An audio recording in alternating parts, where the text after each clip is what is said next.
All right, everybody, smile. We're on camera, we're recording, we're streaming live, and I think, Krista, we could probably go ahead and get started.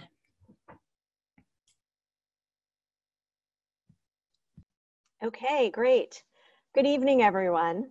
My name is Krista Siringo, and I am a Bristol representative to the MAUSD School Board. I have 3 children in our schools, twin daughters that are entering 9th grade, and a son who's entering 5th grade. I'm guessing some of the things that I've been feeling and wondering about during this uncertain time might be similar to things you've also been wondering and feeling and experiencing. This evening's community town hall will give you an opportunity to hear the most current details about going back to school as we know them right now, and also give you the chance to ask questions that may be on your mind. It's our hope that this will help ease some of the concerns you might have, while also recognizing that there will likely still be uncertainties and unanswered questions as we move through the fall. We're going to start the evening with a presentation by our superintendent, Patrick Reen. Patrick will talk about the current plans for many different aspects of our school system, from transportation to food services to academics. After the presentation, you will be invited to submit questions through the Q&A function on your screen. And those questions will be answered by Patrick or other members of the team that have helped to put these plans in place. We'll be grouping and possibly rephrasing questions to cover a wide range of responses. We have a hard stop at 8:30, so if we don't get to your specific question, please feel free to submit it to covid.help@mausd.org, and someone will respond to you as soon as possible. Shannon Warden, the principal of Mount Aid Middle and High School, is going to go over a few tech housekeeping items. Before I hand it over to Shannon, I would like to publicly thank all of our administrators and staff members who have been in overdrive since the pandemic arrived and have continued working tirelessly since then, trying to adjust to this new reality in a way that ensures our kids still can get the education they deserve. This is an incredibly challenging time for everyone, and these folks have stepped up in a tremendous way for our community. On behalf of the school board and as a parent and community member, I would like to say thank you. Okay, Shannon, I'll hand it over to you. All right, Krista, thank you. Thank you all for joining us. Just a couple of things. On the very bottom of your Zoom window, you will see a tab or a little button icon for Q&A. We're going to be utilizing that this evening instead of the chat feature. We have a number of folks working behind the scenes to comb through all the questions and answers and combine ones that are the same so we don't have duplicates. So if we could also refrain from using the Q&A for comments and just for questions, then we can get to more questions throughout the evening. At the top of your Zoom window or screen, you have an option to view the gallery, which will be all of the panelists at one time, kind of in a grid like the Brady Bunch. Or you can choose speaker view, so you're not trying to figure out which one of us is speaking, and whoever is speaking will pop up first. All right, and if you have any issues, I keep my email open at the same time. You can send me an email if you're having an issue. Sometimes just logging out and logging back in will correct some of those problems. So thank you all for joining us tonight, and I will pass it over to Patrick.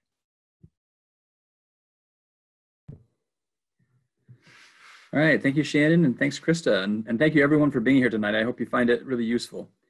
I want to also thank our steering committee and our action teams who have been helping to do a ton of work to get our plan for reopening schools during this pandemic kind of ironed out. And I especially want to thank the MAUSD staff for all of their efforts in the spring and for what I'm sure are going to be heroic efforts as we reopen in the fall. Though these are clearly challenging times, I'm very pleased to be and proud to be working through these challenges with such an amazing team here at MAUSD. Can't say enough about how everyone has come together to support our students, our families, and our community.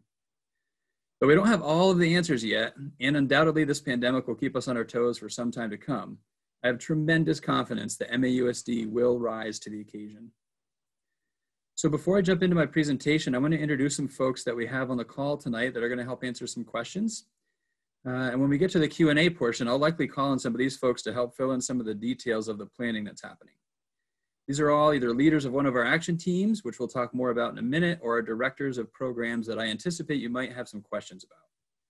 Our panelists tonight include our Assistant Superintendent, Katrina DiNapoli, our Director of Student Support Services, Susan Brule, our Business Manager, Floyd Davison, our Food Service Director, Kathy Alexander, our ELP Director, Mandy Chesley Park, and her Assistant Director, John Amory, our Director of Student Support at Mount Abe, April Wortman, Principal at Robinson Elementary School, Adora Fraser, and Assistant Principal at Mount Abe, Justin Bouvier.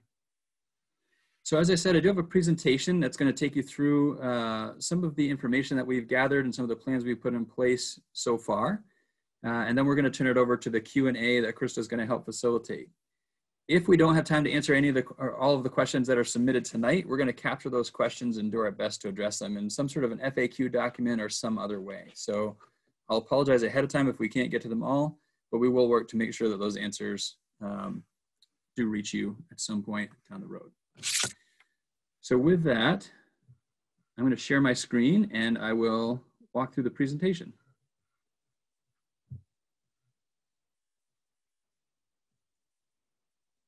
And actually, Shannon, I need you to give me permission to be able to share my screen, please. Oh, all the power. I just did.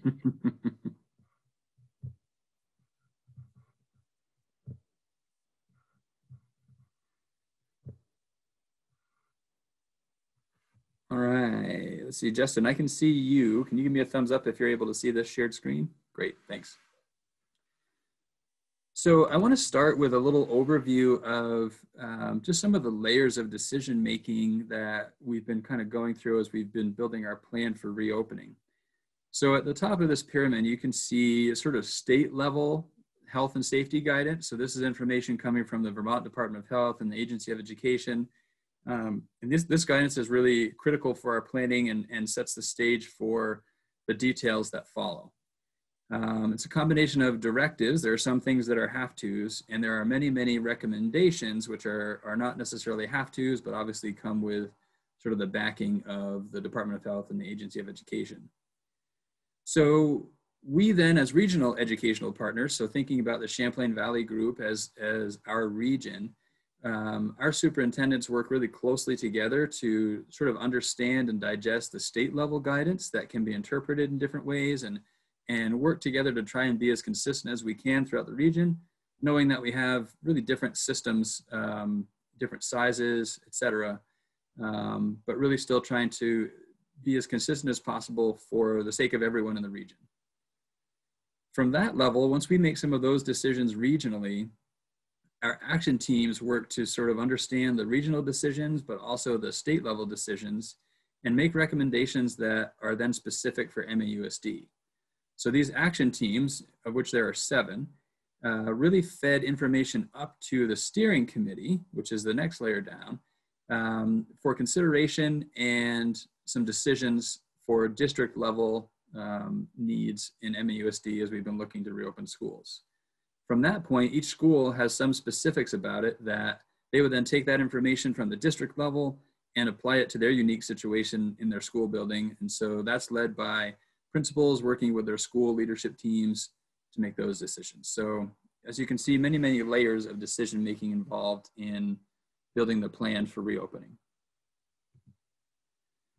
This graphic helps to show a little bit of the structure for our reopening. And you can see here how the different steering committees work to provide information to, the different action teams work to provide information to the steering committee for action. In those teams, we had a public health team, social, emotional, and mental health team, continuity of learning team, a personnel team, school meals team, communication team, and transportation team. And a lot of these leaders of these teams are the folks that we have tonight as our panelist group, among a couple of others.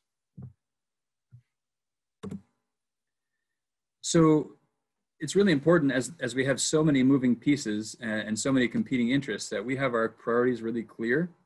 And for us, our priorities, which are really clearly established, are first and foremost, we need to make sure that the physical health of everyone, staff and students, as well as the impact our systems have on our greater community, is our first priority. So when we have decisions that may sort of rub the physical health need and the continuity of learning need, the physical health need is what's going to win out.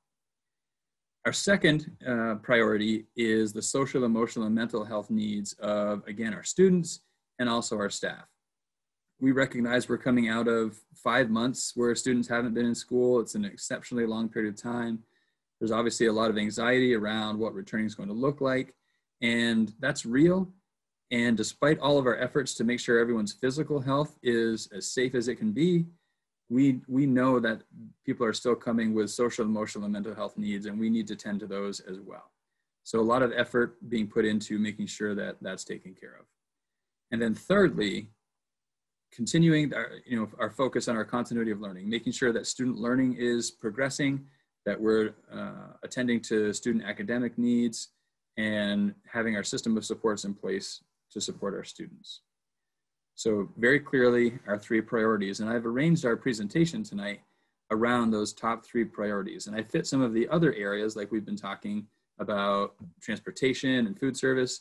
I've sort of fit those into these 3 priority areas. So the first priority that we're going to talk about is physical health. And so within physical health, facial coverings and distancing is obviously something that's on everyone's mind. Those are really key factors in our ability to bring students back safely. So it is important to know that face coverings are required for everyone with very few exceptions. We are asking families to send at least 2 face coverings. This will give students sort of a backup if one of them gets dirty or lost or whatever it might be, so that we can be sure that everyone is going to have a face covering with them. We will have some face coverings on hand, so if a student can't find one or lost one, or you aren't able to provide one as a family, we're going to make sure that we help meet that need.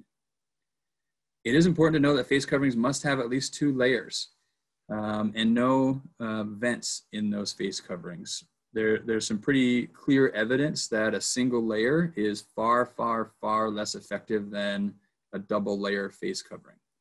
So please make sure that your face coverings meet that. Face coverings can be removed at certain times during the day while students are eating and or drinking or outside, as long as 6-foot distancing can be maintained. And students, even if they're going outside and they know they're going to be able to maintain their 6-foot distancing, they need to bring that face covering with them. So they should have it with them at all times in the event that something changes and they have to have that face covering on. So really critical piece of information. So very recently, the guidance changed a bit in terms of how far spaced out students needed to be. Originally, and for quite a while, the recommendation from the Department of Health and the Agency of Education was that students needed to be kept at 6-foot distances from one another. Though we do experience significant declining enrollment in MAUSD, we still found that was going to be really challenging to bring our students back and keep them 6 feet apart.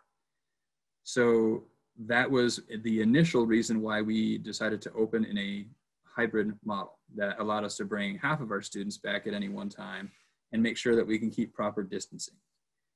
Very recently, that guidance shifted to allow 3-foot distancing for students in grades pre-K through 5.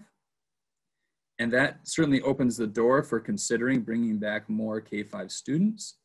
But with so much planning underway in the hybrid model and the realization that there are many, many logistics and various practices that are going to be changing that we need to try out and make sure we have working well before we bring everyone back, we decided that staying with a hybrid reopening was really the way to go. And we'll be assessing that situation as our reopening moves forward.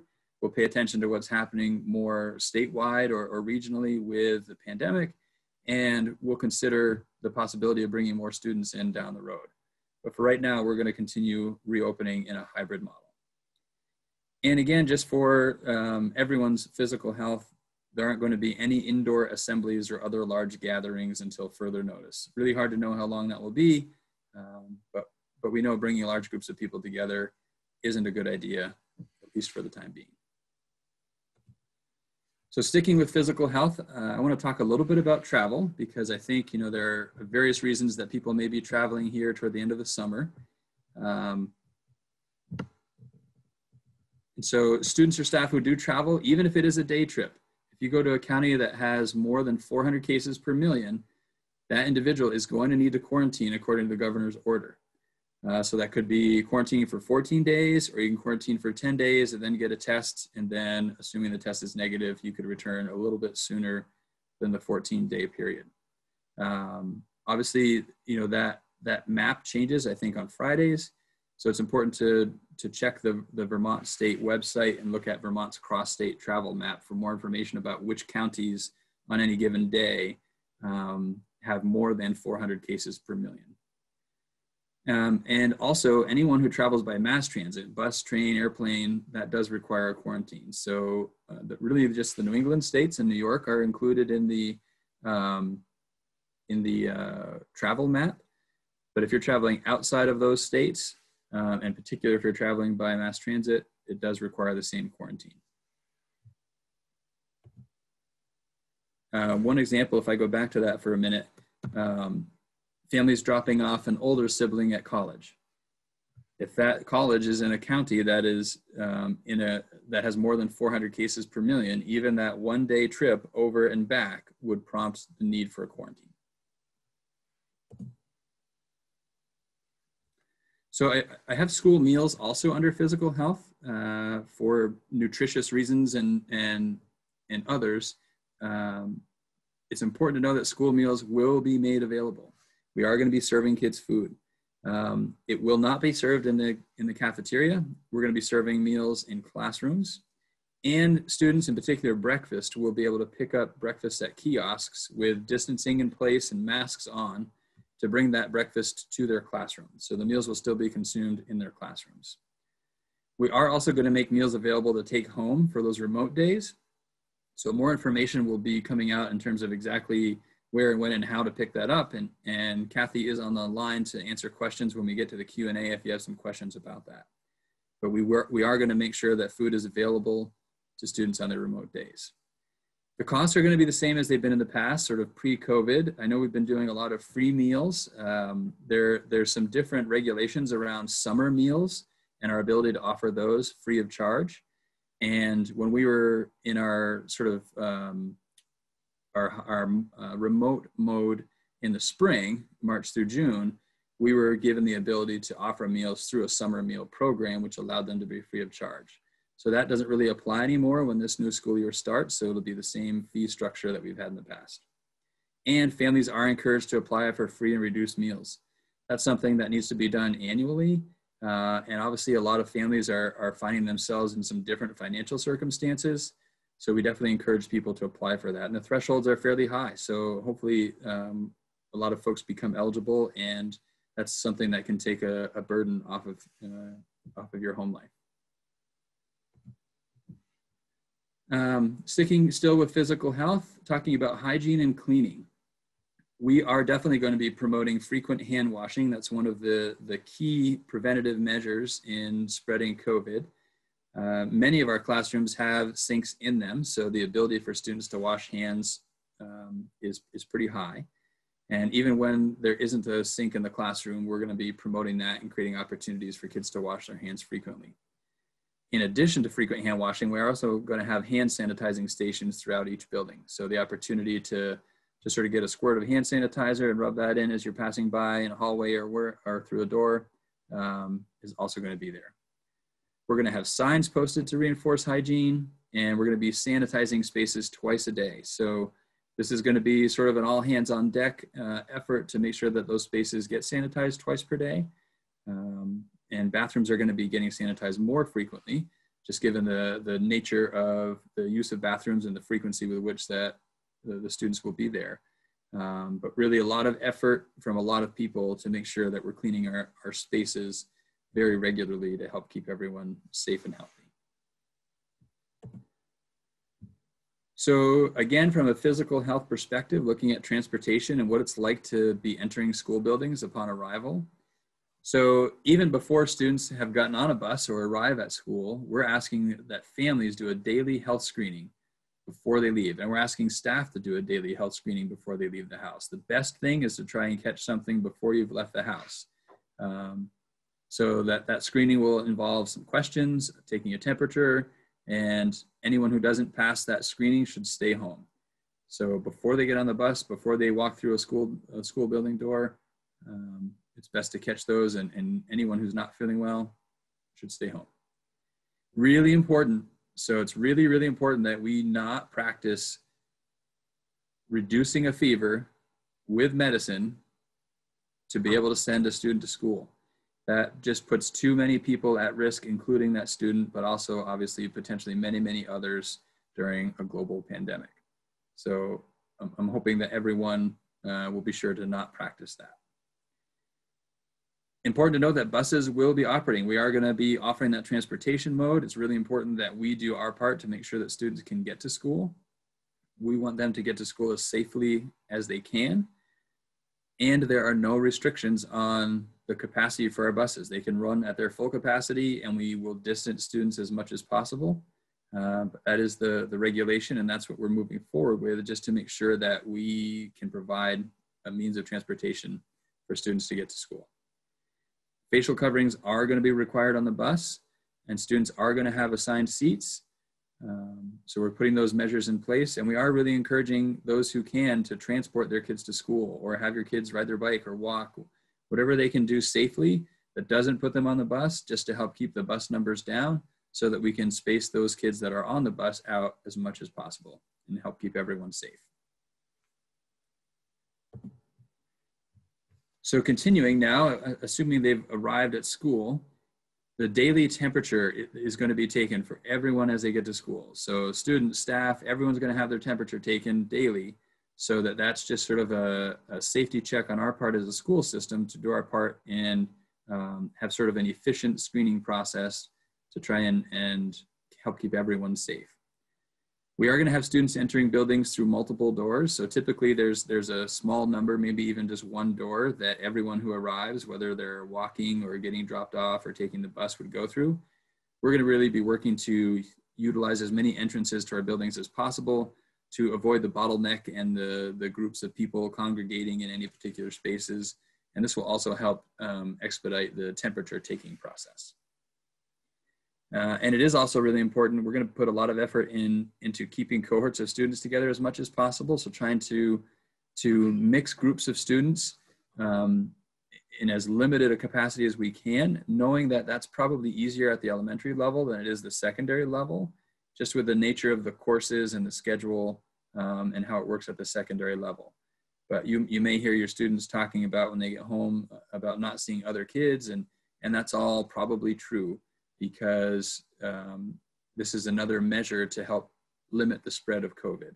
This also is really helpful when we're working with the Department of Health, should someone test positive, to be able to track who's where and who they were with, and be able to help with that tracking, contact tracing.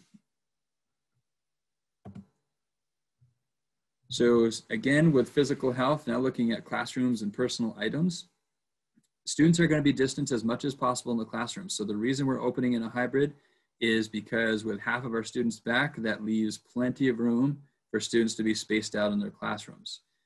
So we're going to take full advantage of that. We're looking at, pretty typical classroom might have 8 to 10 students in it in our hybrid model. So that, again, we have the luxury of some big classrooms, in particular at our elementary schools, and that gives us the ability to space kids out really nicely and keep everyone safe. In addition, when possible, we're going to have desks and tables facing the same direction. Again, just thinking about the primary way that COVID is spread is through droplets in the air. And if we can keep kids distanced and not having them face one another, that's the sort of best case scenario to prevent those droplets from spreading. And again, the masks are key in reducing those droplets. We are also going to be putting some plans in place, and teachers will be building their plans to minimize student contact. So, we've been strong proponents of a lot of group work in years past. For obvious reasons, that group work is problematic now, at least in terms of having students work closely in proximity to one another. But teachers will get creative and do some amazing things to create opportunities for group work that doesn't bring students really close together and run the risk of spreading COVID. So same with sharing materials, like really just thinking very carefully about ways we can minimize the spread. For that reason, we're going to be really restricting borrowing items from one another and definitely encouraging the use of reusable water bottles. Recess. So that's a very important aspect of an elementary student's day. So important to know what that's going to look like. So face coverings are not required at recess if distancing is possible. Again, that goes with the idea of if it's outside and you can maintain distancing, that's a time when maybe the facial coverings are not needed. If distancing is not possible, then the mask will need to be on outside. And as we said, even though if they're going out for recess and students don't think they're going to need their face coverings, they should bring them with them just in case things don't go quite as planned at recess. We are hoping to be able to use the playground equipment, provided we can sort of put some final details together for a plan to disinfect that equipment. We need to be able to disinfect that equipment probably a couple of times a day at least to be sure that it's safe for use. I feel optimistic that we'll figure that out. And that will be a great bonus for students to be able to use that equipment during their recess time. Obviously, we'll put some practices in place in terms of keeping distance while they might be waiting in line for something. All those same precautions will be in place outside during recess time. And back to the hand washing, we're going to encourage kids to wash their hands before they go out to recess and after they come back in from recess.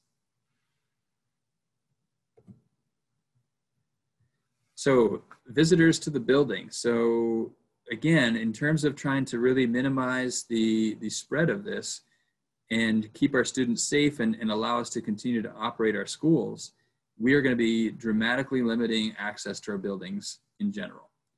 So very, very limited access to visitors. We're not going to be, unfortunately, welcoming in volunteers. Family meetings even are going to be virtual as much as possible. There may be a few exceptions to that, in which case we're going to have a particular place where those meetings will take place, and we'll disinfect our way in and disinfect our way out. But really trying to do as much virtually as we can, again, just to try and limit the number of people in our building at any one point, because we feel an obligation to know who's in the building, know who they were in contact with, so that should something happen and we need to work with the Department of Health to support their contact tracing, we can aid in that. Field trips are going to be allowed, but really only in the state of Vermont and only if it's a same day return. So any overnight trip, not going to happen for the foreseeable future. No out of state trips. And ideally we're targeting outdoor experiences where it's a little safer in terms of, again, the spread of COVID. In terms of access to our buildings, I've been a really strong proponent of the public being able to access our buildings for a variety of uses. I think our buildings get a lot of use, and I think that's a great thing. I think we all get a lot of bang for our buck when we can use these buildings as much as possible. And that's not going to be able to happen for a little while. So the public can use the outdoor spaces, the grounds. We do ask that they stay off the playground equipment because that only increases the chances of something being there for our students the next day.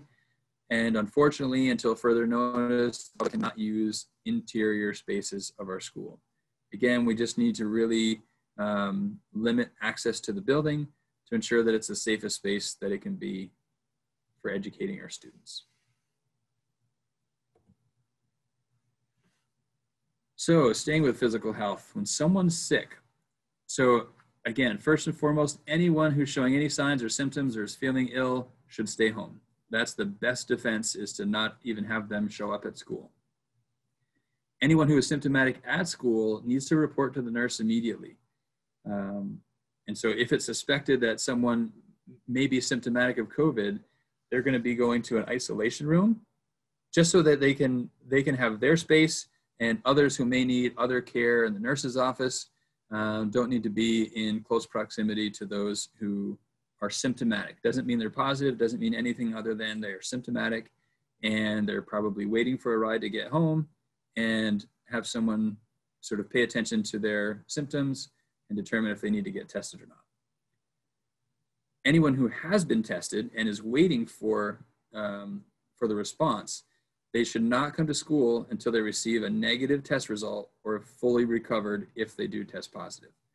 So we wouldn't want someone who has gone and been tested and is waiting a couple of days for their test to return to school. They should stay home until they get a negative test result or have recovered. If someone does test positive, anyone who tests positive needs to stay home, obviously. And MAUSD is going to support the Department of Health in their contact tracing. So the Department of Health has been doing a great job with this. And this is a really, really key point in helping to control the spread of this virus. So we will be paying close attention to who's in our building, the groups of kids who they're with, when they're with them, so that when the Department of Health calls and they need help in figuring out who was in close contact, and really important to know what close contact means. The definition for close contact is closer than 6 feet for more than 15 minutes. That's a really small number of people. If you think about the number of people throughout your day that you are closer to than 6 feet for more than 15 minutes, it's a very small number of people. Nevertheless, we're gonna have information that says effectively who was in contact with anyone that day, so that we can do our part to support the Department of Health. If someone is in close contact with someone who has tested positive, so this isn't someone who we think is going to test positive, it's also not being in contact with someone who was in contact with someone who tested positive. This is if you're in close contact, again, closer than 6 feet for more than 15 minutes, with someone who has tested positive, then you may need to self-isolate at home for 14 days before returning to school. And lastly, depending on what happens with the spread of COVID, I feel really optimistic about Vermont's numbers. I feel optimistic about our plan and the safety procedures we're gonna have in place. And nevertheless, if there is an outbreak and a decision has to be made to close schools, that decision is the decision of the superintendent. Now, obviously, I'm not a medical expert. I'll be in very close consultation with the Department of Health. They'll be giving me some really helpful information to make an informed decision about what we do with our schools. But ultimately, the decision to stay open or close a school or schools rests with me as superintendent.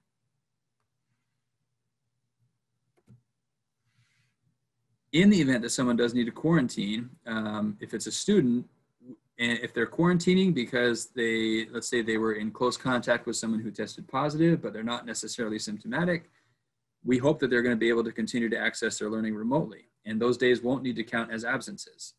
So if I'm quarantining for 14 days, take out 4 days for the weekends, let's say it's 10 days of school that I'm in quarantine, and I've been feeling fine, I have access to my computer, and I can do my remote learning, those are student contact days, which is great for the students' learning, and it avoids any issues with not being in school and not having those attendance days. As a school system, we need to make sure that at least 51% of our students are in attendance each day for that day to count as a student contact day. So we'll be paying attention to student attendance. If a classroom or more than one classroom needs to quarantine due to a positive test, those impacted students are going to continue to access their learning remotely during the quarantine period as well. If they're physically able to participate, those days are not going to be counted as absences. So whether it's an individual or a whole classroom or wing, if they can access their learning remotely, those count as student contact days.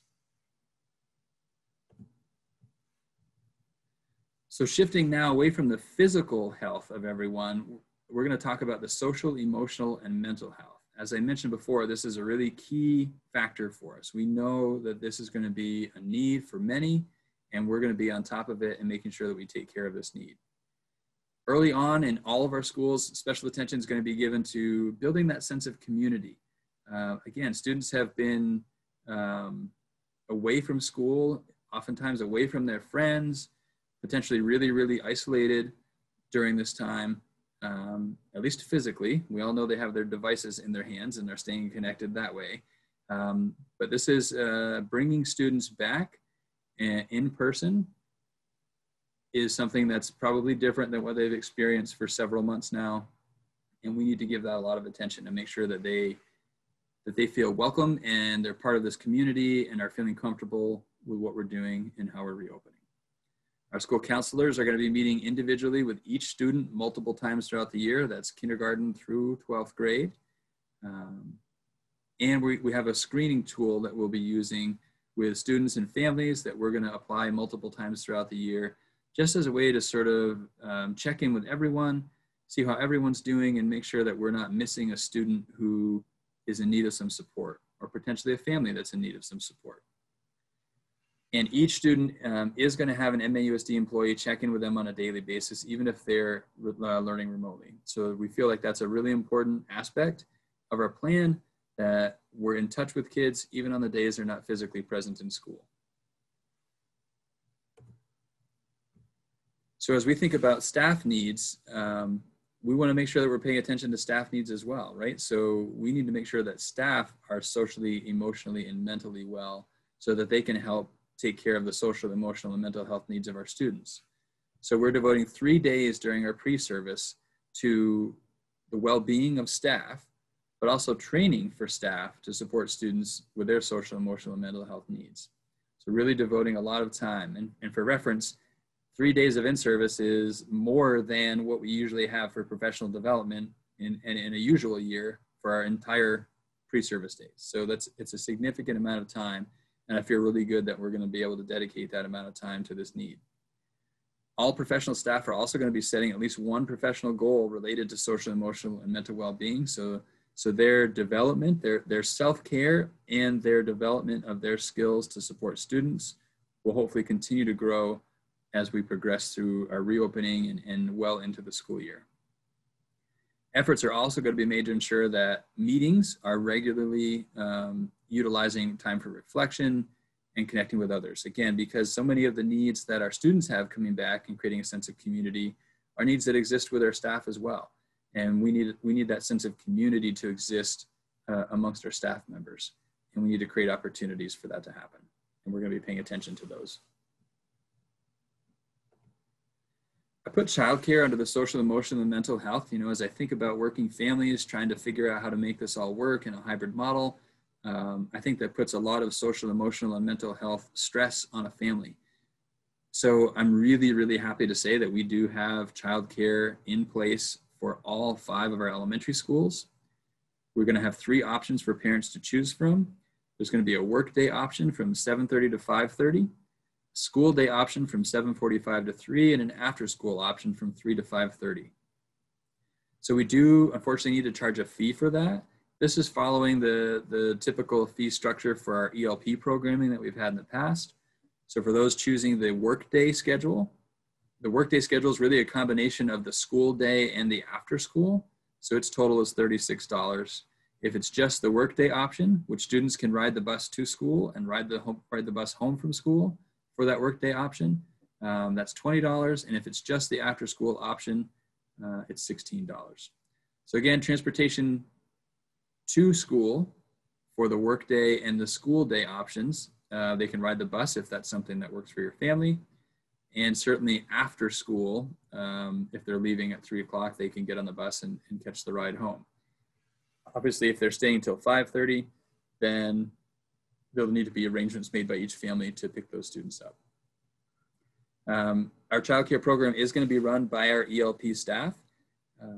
And I feel really great about that because the ELP staff really rose to the occasion when we needed to open up our essential persons childcare. They did a remarkable job in getting that up and running really rapidly. They had great success with that. Kids had a blast. Everyone was safe. And it was a really great environment.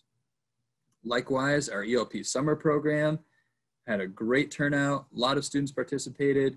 We had as many students as 100 students each day here at Mount Abe. Again, kids had a blast. The staff were great. Staff, I think, maybe had more fun than the students even. And everyone was safe. So a lot of really strong practices in place from those experiences. We've actually benefited tremendously as we've been building our K-12 programming to lean on what they learned through their essential persons childcare and the summer programming.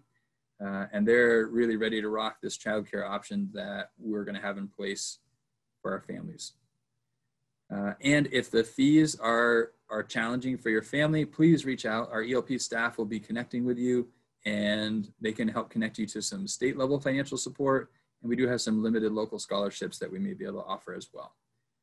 We do ask though that registrations get in by this coming Friday, August 21st, so that we can really pin down some numbers and put the final plans in place to make sure we're ready to go.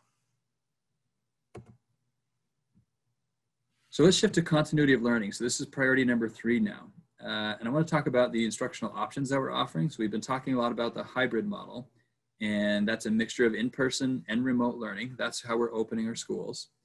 So that's going to be, some students are going to be in on Monday and Tuesday. So that's about half of our students. The other half of our students are going to be in on Thursdays and Fridays. And that's going to leave Wednesday when everyone's remote.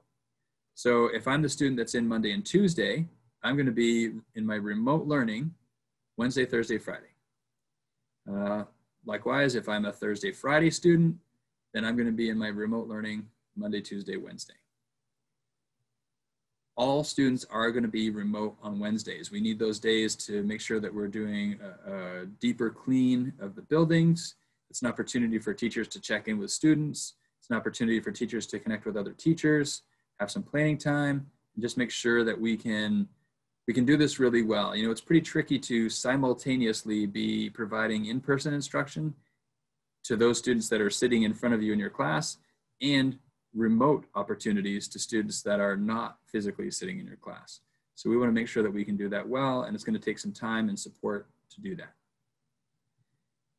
And again, MAUSD staff are going to be checking in daily with those remote learners. Just to have that connection. We have the benefit of, for most students, to have the 2 in-person days.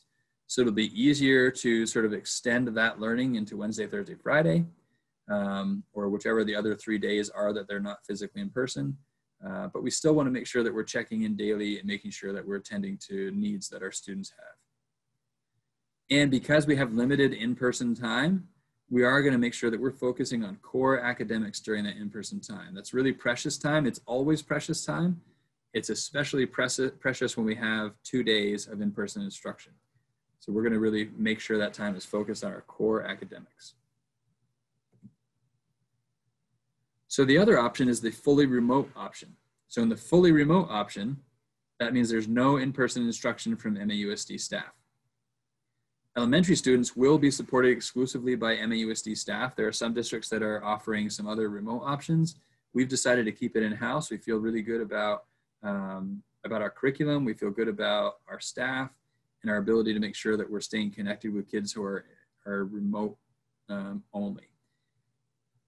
For our secondary students, it's going to be a blend. There will be some support from MAUSD staff directly, but we also have a couple of different options that have worked well in the past at the secondary level for some remote options or some virtual options, such as the Virtual High School and the Vermont Virtual Learning Collaborative.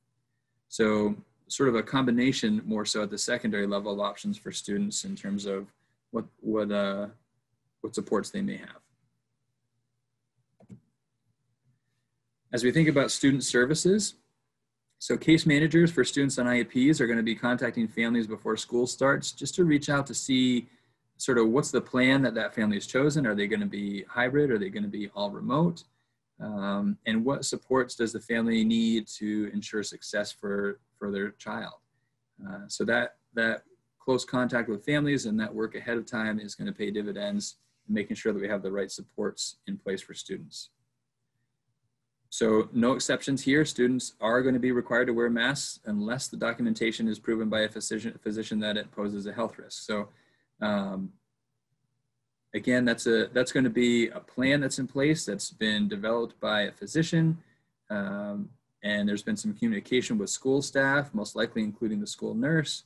And it's really clear why a face covering or a mask can't be used. And then there's some conversation around, if no mask, then what other precautions can we make sure we have in place? Shields, plexiglass barriers, there's some other options that we'll explore. Those will be on a case-by-case basis.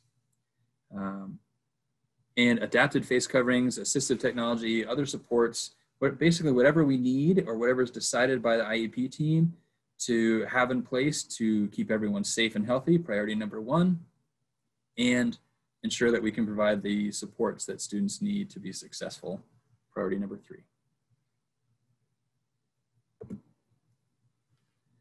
Early education. So we do offer some early education in MAUSD, an MAUSD run program. That program, which is housed at Bristol Elementary School, will run with a similar schedule to the K-12 programming. So there's a Monday, Tuesday group of students and a Thursday, Friday group of students. However, their days are going to be shorter, running from 8 to noon. And I believe that's already been communicated with families that are in the early education program. And remote activities are going to be provided on Wednesdays. All of the same health and safety practices as the K-12 will be expected. And those children in private settings who receive services from MAUSD are going to have options for continued services. So we still want to work with families to make sure that those students are having their needs met as well. So again, more communication will be coming out specifically to those families to talk about what kinds of supports will be helpful. And I do want to talk just briefly about school calendar. I have this under continuity of learning. I think it fits with sort of the idea of when we're in attendance and when we're not. So we, as you all know, September 8th is the first day of school. And originally that was planned for August, might have been 26th, I think. So there are a number of days that we were expecting to have student days that are now going to be in service and training days for staff, which is great in terms of preparing for the reopening of schools. However, it's unclear right now what the 5 days basically, at least for us it was 5 days, what's going to happen with that. It requires legislative action to reduce the required number of student contact days from 175 to 170. We're optimistic that that action's going to be taken, but we won't know yet until the legislature resumes and takes this issue up and takes whatever action it is they're going to take on the number of required student contact days. Assuming there is action to reduce the 175 to 170, September 8th, regardless, is going to be our start date. But currently we're anticipating a June 11 end date. So that obviously, if the legislature doesn't act to reduce the number of required days, that could change. If we have snow days, that could change, etc.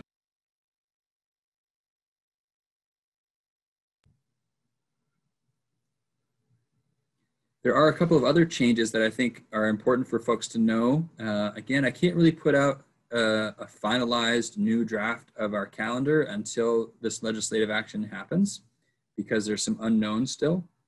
But as we've had to shift some of our in-service days to the front of the year, that means that some days later in the year that were planned to be in-service days now won't be. A couple of those days happened during the week of Thanksgiving. So already for students, they were not anticipating being in school for the entire week of Thanksgiving, but now students and staff won't be expected to be, and this is really school year staff, won't be expected to be in school for the entire week of Thanksgiving. So the Monday and Tuesday of Thanksgiving week were originally in-service days. We moved those to the front of the year. Now those are not in-service days, those are days off. March 26th also was scheduled as an in-service day. Again, we moved that March 26th date in addition to the 2 days during the week of Thanksgiving, all up to the front of the year to try and make sure we had that time and cover those days. So March 26th was an in-service day, which is a day that teachers would be expected to be at work and we'd have professional development, and students were not expecting to be at school. But now March 26th will be a student day. So we will be looking for students to be in school on March 26th. So again, once the legislature takes action on the number of student days, we can finalize this calendar and we'll distribute that out really widely so that everyone knows ahead of time. But I thought those were two pieces of information that might have an impact on families and staff. I wanted to get that out there. So that's the end of my presentation. At this point, I think I'll turn it over to Krista for the Q&A portion of tonight.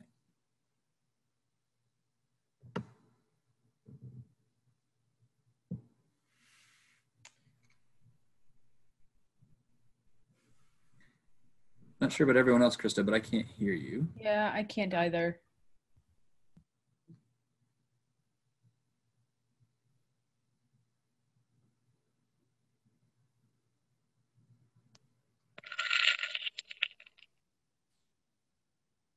How's that now? That's better. Okay. I was cutting in and out before, but is it pretty clear now? Yeah, it sounds good. Okay, great. Sorry about that. So what I was saying earlier is if you're joining us a little bit late, you can see the Q&A button at the bottom where you can pose your questions.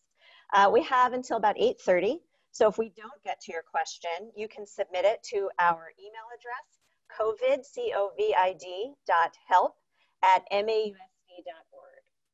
So our first question is, if our child starts out full-time remote learning, can they switch to in-school learning if those guidelines change?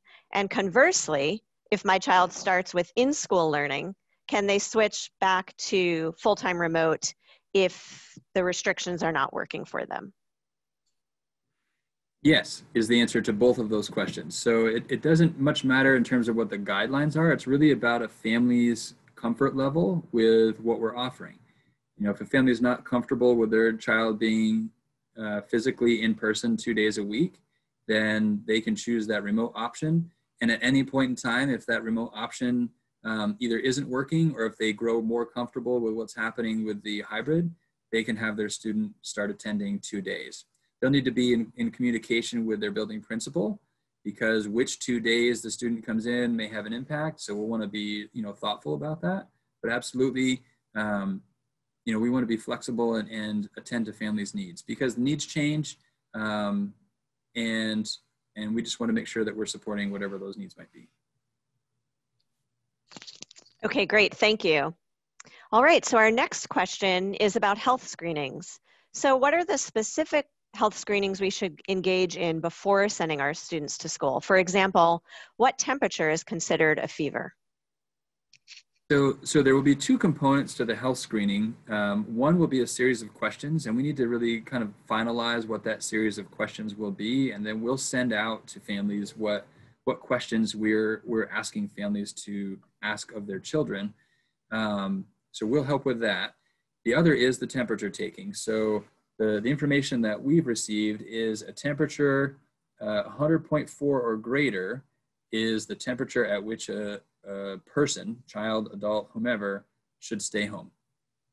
And again, we don't want anyone, giving their child Tylenol or something to mitigate that temperature or that fever and sending them in. They need to be fever-free without medicine 24 hours before they should come in. Okay, great, thank you. Our next question is whether there will be an orientation school day for 7th and 9th graders where they start the day or have a half day before everyone else, as has been the tradition in the past. Yeah, I know that's been a topic of conversation and a lot of work going into figuring out how to do that. It's very, very clearly recognized as a need. I know there's sort of a kindergarten orientation effort happening right now to try and think about how do they do that safely, but also thinking about 7th and 9th graders who are making a transition and needing some orientation. A lot of thought going into how to do that. For some of those details, I'll turn it over to Shannon and perhaps Justin and maybe even April, but I'll turn it over to Shannon, then she can turn it over to whoever she wants. I'll take the first one. So we recognize that this is a need, and at the same time, there's also a need for all the kids that are coming back since nobody has been here since March. So our plan is, since we'll only have half of the kids here at a time, is on each group's first day, so on that Tuesday and then on that Thursday, to really extend our advisory time to include an orientation or a reorienting time for all students, regardless of their grade. And that would be a time to get acclimated with the new directions that the hallways are going to go for traffic flow, the safety procedures and protocols that are going to be in place, learning how to read your schedule, how does all of that work, how's lunch going to work, answering those questions and that sort of thing, so that kids have a longer amount of time with a small group of peers and one teacher that they'll be working with all year, 2 times a day for advisory and for fit block. Great, thank you. Okay, our next question is about riding the bus. If a child rides one bus in the morning, will they be able to ride a different bus in the evening? Yeah, it's a great question. So when we sort of think of steps, right? So the state of Vermont is opening at step 2, which has a series of recommendations that come along with that, except for bus transportation. So bus transportation is opening at step 3, which is a little more sort of loosely regulated or has looser recommendations. So I don't see any reason why that wouldn't be possible. Again, we'll want to know ahead of time so that we know who's on the bus, we know what the numbers are going to be on the bus, we can keep students spaced out, and we can make sure that there's an assigned seat.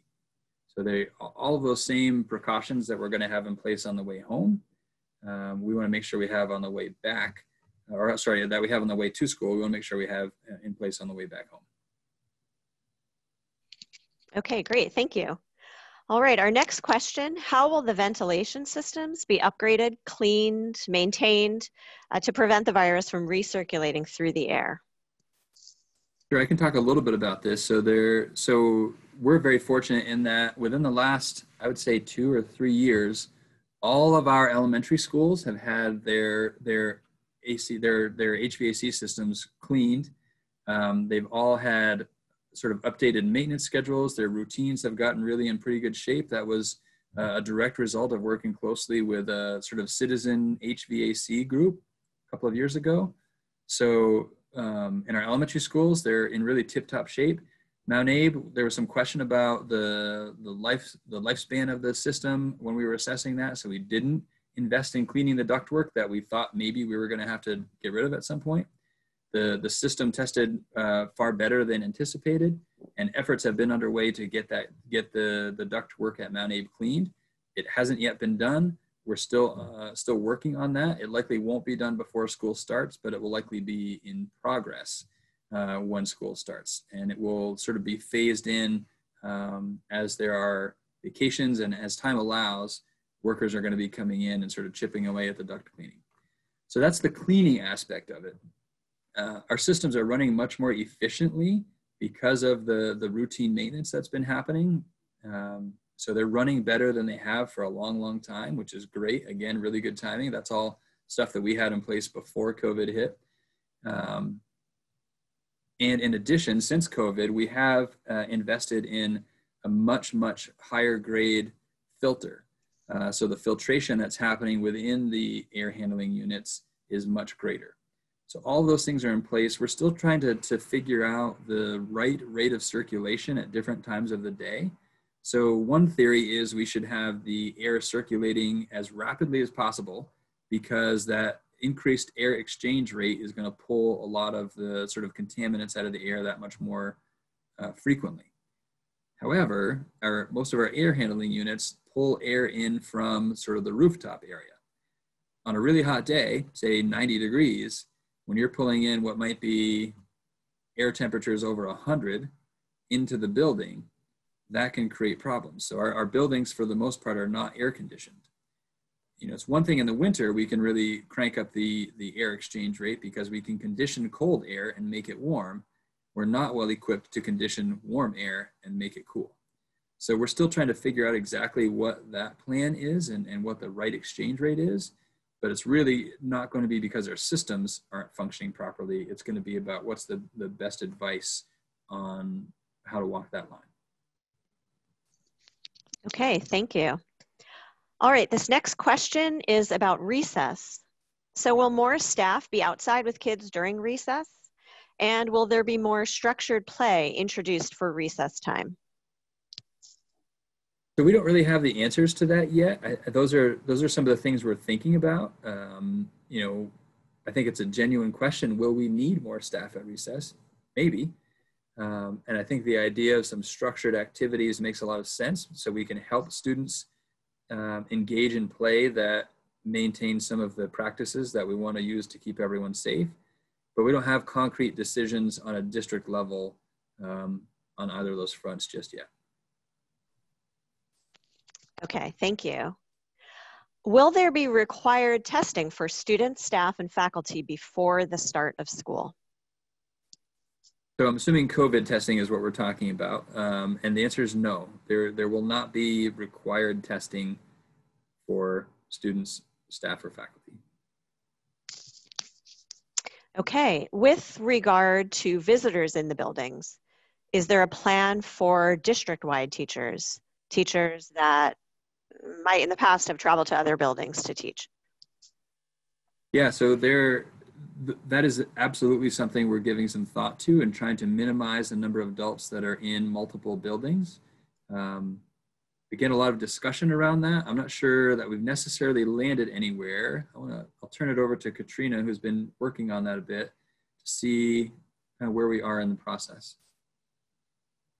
Well, actually, Susan and I both have been thinking a lot about special educators, for example, and interventionists. I've been thinking a lot about instructional coaches, really trying to think about how can we continue to do our best work and yet minimize how many people are accessing buildings and learning spaces. We're still in the process of figuring all of that out in terms of which kids really were actually thriving during remote intervention in the spring. We have a handful of reports from our special educators and interventionists that it was actually successful.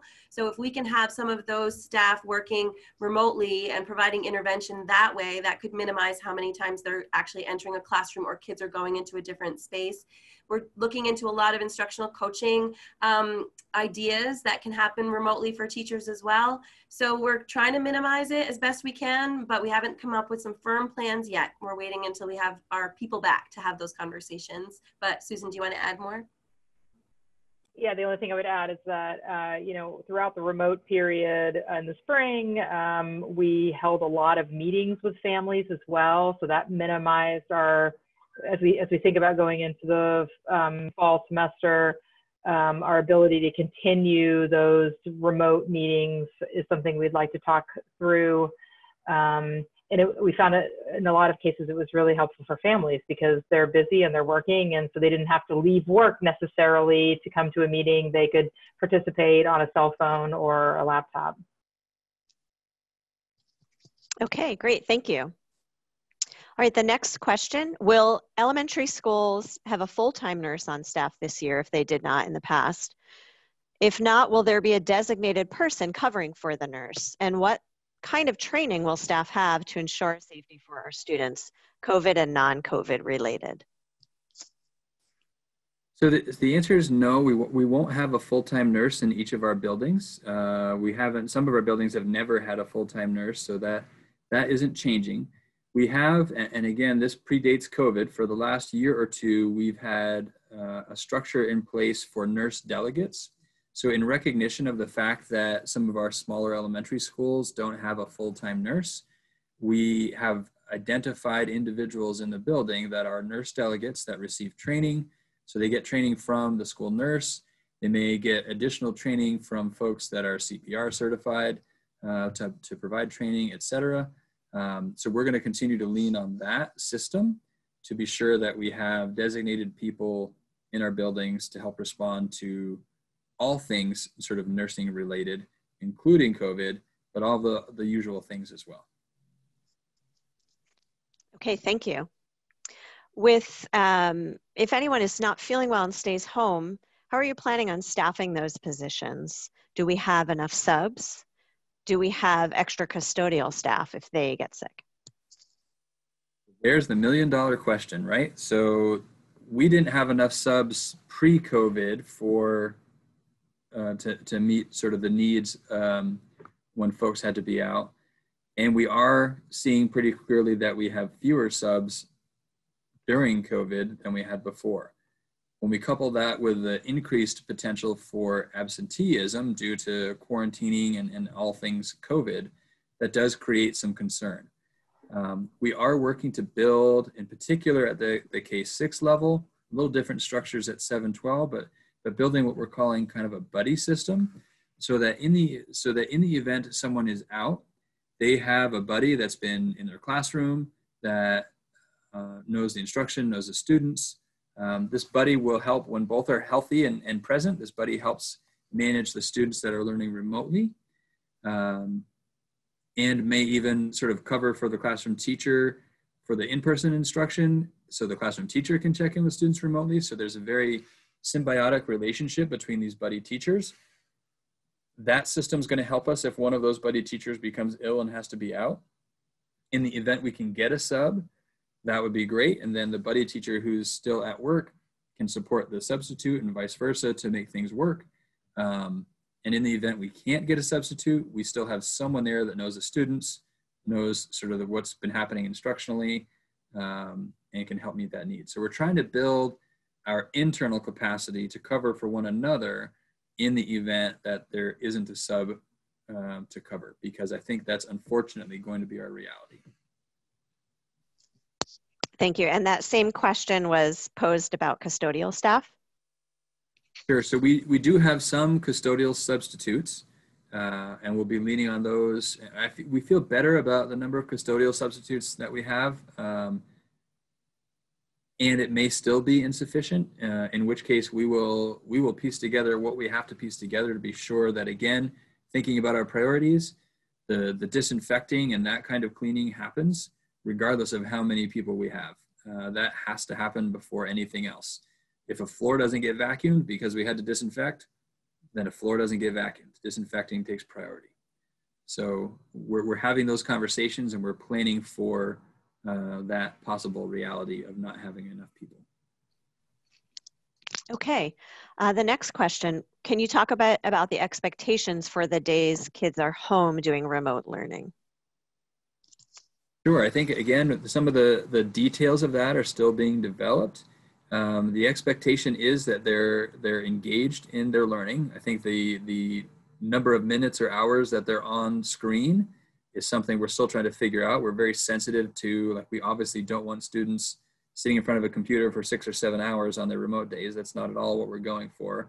But exactly how much of it's going to be sort of virtual learning on the screen versus some project-based work that they might be doing with materials at home, those are still being developed, but I can turn that over to Katrina as well to see if there's any details to add. Patrick had mentioned earlier that 3 of our 12 pre-service days are being devoted to social emotional learning and mental health, not only for students, but for us as adults.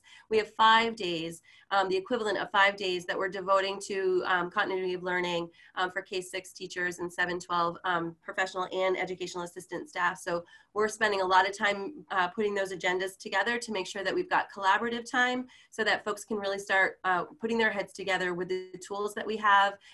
When they actually know the kids that they're going to have in person on which days. There are some classes that have as many as 4 kids who are going to be 100% remote learners and some who have none. So there's a lot of range in the kinds of different types of planning that we're going to be helping people to do.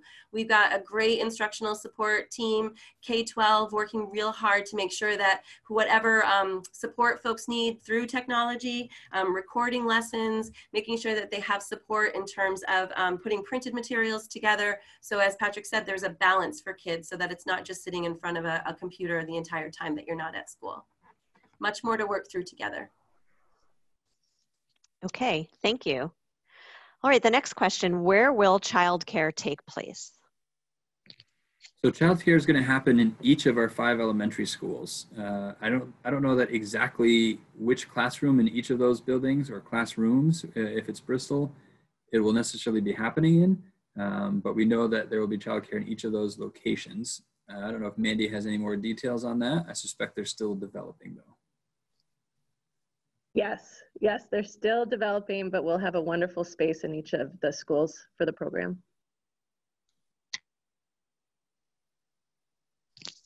Okay, great, thank you. Another question related to that, can students do ELP different days each week to accommodate changing parental schedules?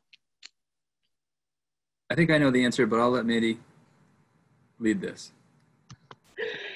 Yeah, I think that's a great question. And I think it's an important question because the world has kind of been swept from under us and all of our schedules are, we're kind of faced at a crossroads. So, you know, what we're doing right now is we're building a program according to the needs in our communities and at each of our schools.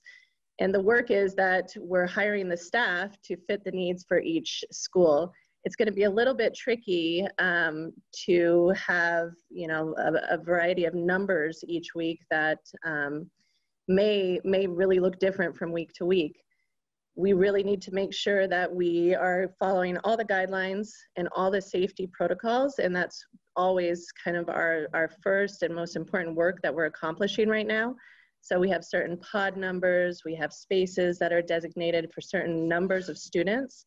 And so, you know, what we suggest and what we recommend is, just like in years past, you can reserve that spot for your child, pay for those days that your child's not attending. We reserve that space, and we'll see your child every other week. And we'll work case by case, you know, as we go through this, understanding that we're all in unique situations. And another question that might be for you, Mandy. If you don't anticipate needing ELP childcare until sometime later in the school year, should you register? Do you need to register now? Take it away, Mandy. Okay. The registration right now that is due on Friday, and I want to emphasize that again, just like you did, Patrick, that the due date for registration for the hybrid school schedule is due on Friday. That registration is for the hybrid school schedule. So understanding that guidance may shift and the scientific data may shift, we may be offering different types of programming, and at any of those junctures, new registration paperwork will be forthcoming. Okay, thank you. All right, this is a question about masks. Can kids wear a gator style mask if it's at least 2 layers? I may kick this to Justin. My understanding is 2 layers of gator style mask is not ideal, but acceptable. Single layer gator is, some would argue, worse than no mask at all. Justin, I don't know if you want to add to that or correct me. Yeah, no, that is correct. So I reached out to Brina Holmes, who's the state of Vermont. She's on the recovery team for the state of Vermont for school reopening for the safe and healthy start of schools. And she definitely said gaiters that are 1 ply are not acceptable for schools, and schools should give students alternative masks if that's what they arrive in. If they double them, they're fine. The problem with the gaiters is that they're made of usually a spandex type material, and it gets saturated very quickly. And then the efficacy of the mask is done once it's wet. And so if teachers or staff notice that the child's mask is wet, they're going to be asked to change it. And so that's really the problem with the gaiters. It's not, they need double ply, that's first and foremost. And second, it's that they get wet much quicker than the cloth mask does. Okay, thank you. What are the expectations of students on their remote learning days? We asked a little bit about this earlier, but this is about needing to be on Zoom at specific times during the day. So if students are at a childcare and they are not available at a particular time, what would that look like? So this may be something that's specific classroom to classroom. I don't know that there's going to be a district expectation for a schedule for a live Zoom session. Katrina, correct me if I'm wrong or add any details to that. No, it'll have to be figured out on a case-by-case or class-by-class basis. We certainly don't want any child to feel penalized because they don't have access or they aren't able to, get on Zoom at any particular time. So we would definitely want to make sure classroom teachers were supported in understanding their students' individual schedules and what it is that they're able to do or not able to do, so that we made sure that we responded to the lowest common denominator, right? So if not everybody can do it, then let's try something different. But I would never want anybody to feel stressed because they're unable to access a computer, for example, on a Thursday at 8:30. At the risk of putting in a shameless plug, if they're in an MAUSD childcare setting, they'll have access to Wi-Fi devices, and we can help facilitate that experience in our childcare setting. Okay, thank you. The next question, as a classroom teacher of elementary students, I'm concerned about teaching 3 different groups of students within 1 week, Group A, Group B, and remote learners at home. Is there a plan to hire or assign other staff members to work with the remote learners who are at home? So there isn't a plan to hire additional staff to make that work. But again, as I was talking about the buddy system, we're going to be leaning on that buddy system to help make that feasible. That is absolutely something that a lot of thought has been given to. It's a valid concern to think about how do we juggle all of that need. And we feel like the buddy teacher system is a robust system to help meet that need. And as we work our plans and we understand more about the level of sort of efficiency and effectiveness that they bring, we're going to make adjustments. You know, this is fairly uncharted territory here, and we have, I think, a good plan. And I know we're going to have to adjust once everyone's back, and we're needing to figure out how to make it all really happen. Okay, thank you. So in reference to breaks and wearing masks, you mentioned earlier that students won't need to wear masks while they're eating, drinking, and if they're outside where they can be sure to social distance.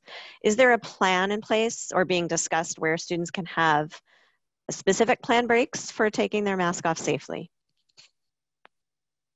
So that's another level of detail that I don't know that we'll get to on a district basis, but I think recognizing, so I think most teachers have recognized for a long time the importance of body breaks, et cetera. So those can create opportunities on a classroom basis to get outside, get some fresh air, keep the distancing, take the mask off for a minute, and then come back. And those can be even just 1 or 2 minute, you know, run around the playground or something and back in the classroom kinds of activities. So I think teachers will certainly have the latitude to do that. And I think they'll take advantage of opportunities like that to give kids a chance to take the masks off, do it in a safe way, breathe freely, and then back to work with the mask on.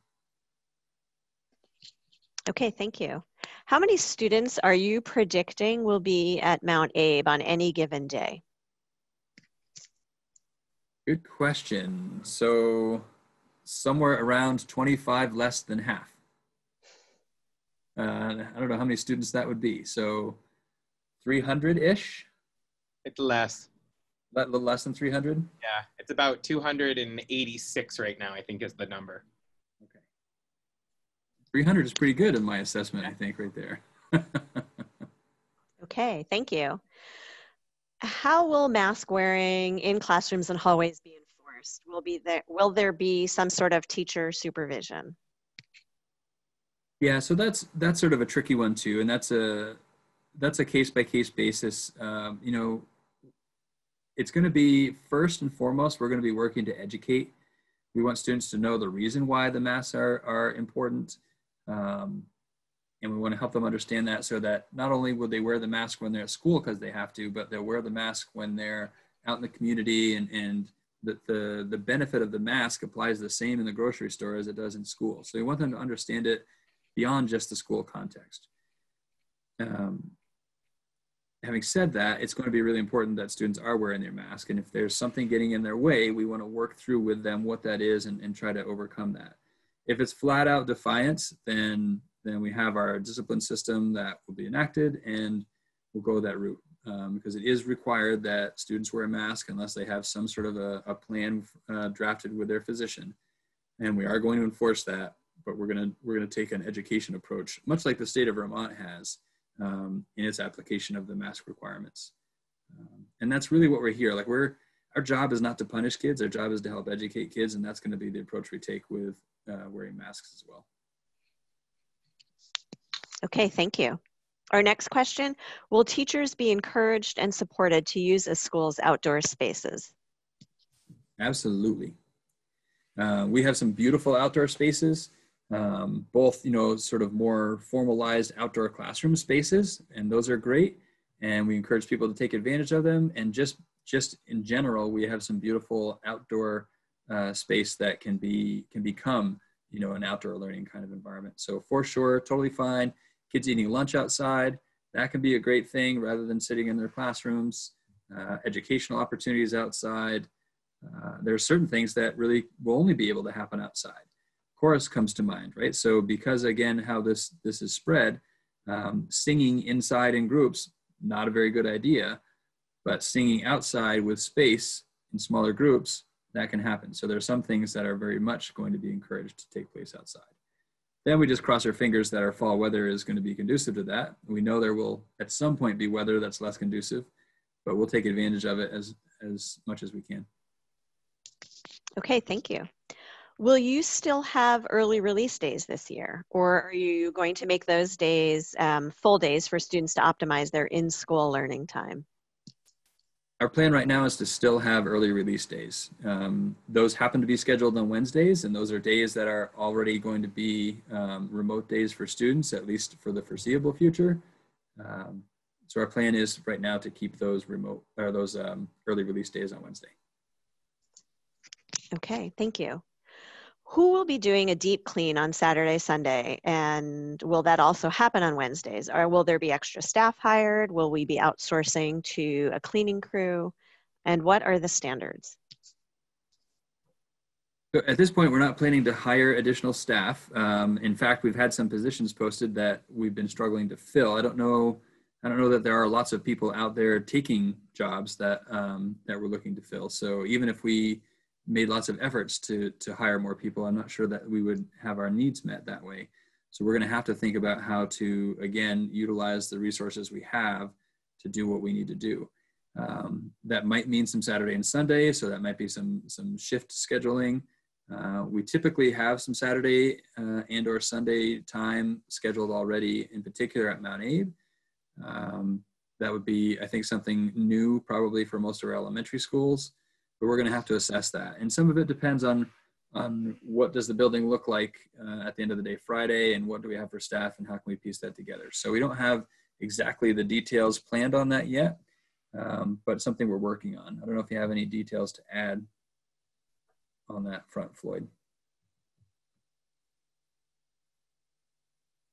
No, I think you covered it pretty much.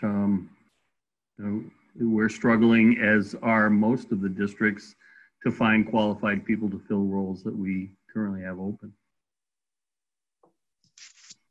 And a secondary part of the question was around the standards that will be followed for cleaning.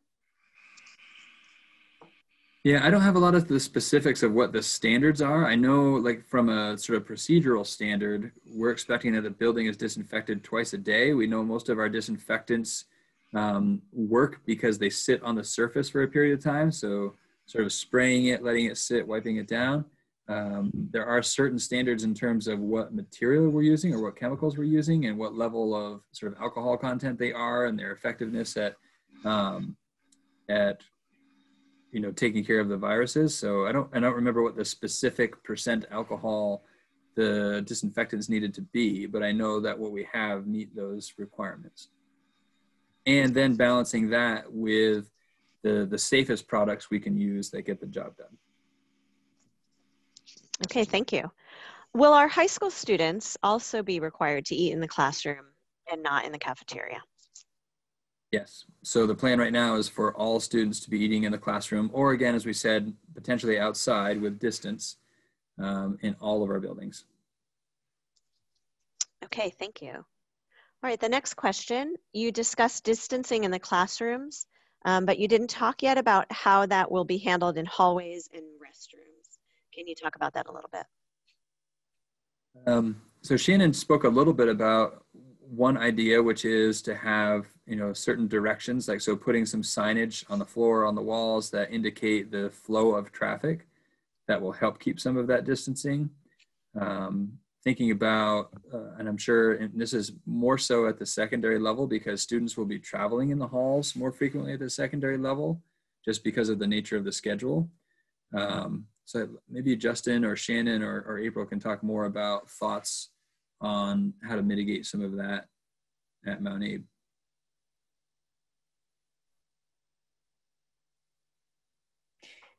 Go ahead, Justin. We're both like, who's going to take it? Who's going to take it? So we're fortunate enough, we switched to what's called a 4x4 schedule. And with that switch, we have some faculty members that are able to help us with duties around the building, such as monitoring hallways, ensuring that the restrooms aren't overcrowded. So we will have people, there will be signage posted per the state of Vermont safe start to school guidelines all around the building, really helping us ensure that 6-foot distancing is being enforced with kids at Mount Abe. And in terms of the bathrooms, I know, so again, a number of our classrooms at the elementary level have bathrooms in their classrooms. So that makes it a lot easier to manage the sort of spacing and the groupings there. I'm not sure of the details of plans on how to mitigate that for places where there are sort of multiple use bathrooms. that anything you've given thought to? Mount Abe has more of those than other buildings. The current thought around that is around the sanitization schedule. And so they're just going to be cleaned more frequently. Any multi-use bathrooms are going to be cleaned at a more frequent rate than those that are in the classrooms. Okay, thank you. This next question, when will complete in-person learning be available? Great question. We don't know. Really, because we're going to need to be adjusting to whatever happens with this virus. The numbers look really good right now. We feel really good about being able to reopen in a hybrid model. If the numbers stay really good as more and more schools reopen, then we're going to be able to take a look at the possibility of sort of phasing in more students. So the language and the guidance now allows kindergarten through 5th grade to be as close as 3 feet, which offers up some opportunity. We're going to have to see how is our planning working out? Have we worked out some of the logistical challenges? Do we feel like our practices are solidly in place? And then, assuming the numbers with the COVID are still solid, we can start talking about, do we bring in 1 grade at a time? Do we bring back all K through 5th grade? Like, we can start having some of those conversations. Optimistically, you know, maybe as soon as the early to middle of October, that's something we might be looking for, you know, to start thinking about bringing back more students for in-person instruction. It's just really hard to say for sure right now. I do anticipate being able to put out a notice here in the coming days, probably toward the end of the week, as we look at it a little more carefully to see, to try and give people a window in which we might think about doing that. I think it'll help people wrap their head around that possibility. It'll help people wrap their head around how long can we do what we're setting out to do in our hybrid reopening if we have at least a window of time in which we're going to reconsider what we're doing. So I hope to be able to put something out by the end of the week that speaks to that a little bit more clearly. Okay, thank you. How will the current situation impact standardized tests this year? It will have a significant impact. Our assessment schedule is going to look very, very different than what it has in years past. And I can let Katrina talk more about what's in the works around our assessment schedule. In terms of our internal local assessment plan, some of the testing that we usually do at the beginning of the year in terms of screeners to check in with kids, we're definitely taking a slower approach to that. We really want to be able to meet kids where they are, do some formative assessment work, just to make sure that kids are feeling safe first, welcomed second, and then we'll start employing some screeners that are a little more gentle maybe than some of the assessments or tests that we've given in the past. In terms of standardized tests and at the state level, I honestly have not heard what the plan is for the spring normal testing schedule that we usually give in terms of the SBAC. So that is still yet to be determined as far as I know. Okay, thank you. How will students be graded if they are doing 100% remote learning? Katrina, do you want to speak to that one as well? I will, but it's still yet to be talked about. When we have our teachers back, you know, the next couple of weeks, there'll be lots and lots of conversations about what that needs to look like. Teams need to calibrate together. Grade level teachers are going to be coming together. Departments are going to be coming together. So as long as we, like we talked about last spring, have identified critical proficiencies, what we definitely want kids to be able to know and be able to do, even if they are in a hybrid or remote learning environment, if we pare that down to the most critical things, then we can focus our energies to make sure that our kids are getting what they need. It'll look different, obviously, for sure, but together we're going to have to start climbing some of those mountains over the next couple of weeks. And again, we have the benefit of a remote learning spring to understand more about what worked or didn't work during that time and apply that new learning to plans for reopening in a hybrid. Okay, thank you. How will sick days affect truancy? If children are sick but well enough to participate in remote learning, will remote attendance count? Yeah, so remote attendance counts. If a student is well enough to be present remotely and be doing the work expectations remotely, then that counts as a student contact day. That's an attendance day. And the reality is, sick days typically have not counted from a truancy perspective because there's a legitimate reason for the student to be out. But this remote option that we now have in place really provides an opportunity for students that maybe aren't well enough to be in school, but are well enough to be on the computer and be engaged to still be doing what's expected, and then not have what could feel like, something hanging over their head in terms of makeup work when they get back. So yeah, we would encourage students that can to do just that. Okay, thank you. How will parents and the community be informed if there is a positive COVID test in the classroom or in one of our schools? Yeah, so we have a responsibility as a school district to protect the privacy of individuals. So we won't be sharing information about someone tested positive. We are going to work closely with the Department of Health, to provide information about who was together on that day, et cetera. But the Department of Health will be doing their contact tracing. They will let the people who need to know that they were in close contact with someone who tested positive, and that's where that stops. Okay, thank you. All right, the next question. Will children and staff have their temperatures checked partway through the day, since some illnesses don't really set in until the afternoon? How will we be notified, and would they be considered for having COVID? So I can let Justin fill some of this in, but at this point, the plan is to check temperatures upon arrival. We don't have a plan to check everyone's temperature midday in addition to the arrival. Having said that, we're fortunate, especially with half of our students in our buildings and almost all of our staff still in the buildings, that we're going to have a lot of eyes on kids. And I think teachers get to know kids well enough to know when they're not feeling well. They might, see something that could be symptomatic. They might just, as parents often can, you can often tell when a student's not feeling well. So whether the student raises it themselves or a teacher notices something's a little off, that may be something that prompts a visit to the nurse's office where their temperature might be taken, and then steps can follow from there. But we're not planning to take everyone's temperature again midday. Anything to add to that, Justin? No, all I can add is that the Public Health Committee has talked about if a student is elevated, if they have an elevated temperature but not a fever, that the nurses will be monitoring them, or the delegate will be monitoring them throughout the day to ensure that they're not spiking a fever.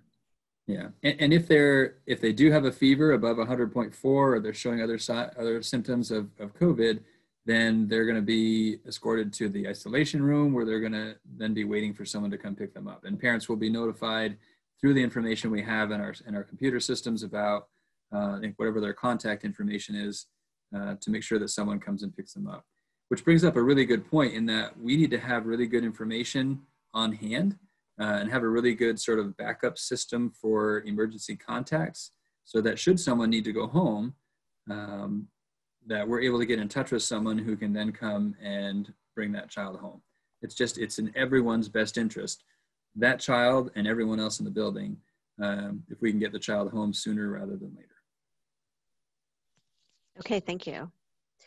The next question, where can I find more information about the 100% remote option offerings?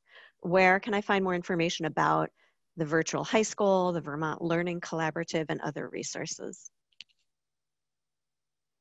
So I'm working on a somewhat comprehensive report or plan document that outlines a lot of what we talked about here tonight, and some other details about our plan to reopen. So that's one resource that will be coming out soon. Shannon, Justin, April, maybe I'll kick it to Shannon. Do you have a source that you can point people to learn about VTVLC or virtual high school? Yeah, so both of those websites are really comprehensive in terms of what is offered and at what grade levels, and what level the course is, if you're looking for an honors biology or an advanced placement biology, something along those lines. And the student school counselor is going to be a great resource in trying to figure out what's going to make the most sense for each student. Okay. And in general, I would just encourage folks, if they have if they have a particular question, maybe they're considering virtual high school or VTVLC, just send an email. It can be email me, email Shannon, email Justin, April, email whomever you can think to email with your question. And if they don't have the answer, they'll connect you with someone who can help you with that. So I don't want people to feel paralyzed in reaching out for help, because you can really reach out to anyone for help, and they'll help you get connected. And for that matter, use the covid.help@mausd.org for a question like that. And there are a number of people that are checking that regularly to try and answer those questions. So any way that you can think to reach out for help, feel free. Okay, thank you. For Mount Abe students, if you're doing only 4 blocks per semester, how will half your courses be held? How's that going to work? Half your courses will be completed in a quarter. And we're doing it that way to allow students to take as many of the courses that they signed up for last spring as possible. Okay, great, thank you. Okay, will students who are doing fully remote learning have access to computers like they did in the spring? Yes. And support for those computers, right? So the initial distribution of computers for sure. And then as those computers have issues, our tech support team will be ready to help address those issues, much like we did in the spring. Okay, great, thank you. The next question, is a face shield acceptable for students and or for teachers? Generally speaking, a face shield alone is not sufficient. A face shield with a face covering is a great combination. And there may be certain circumstances where, you know, a student, so speech language pathologies,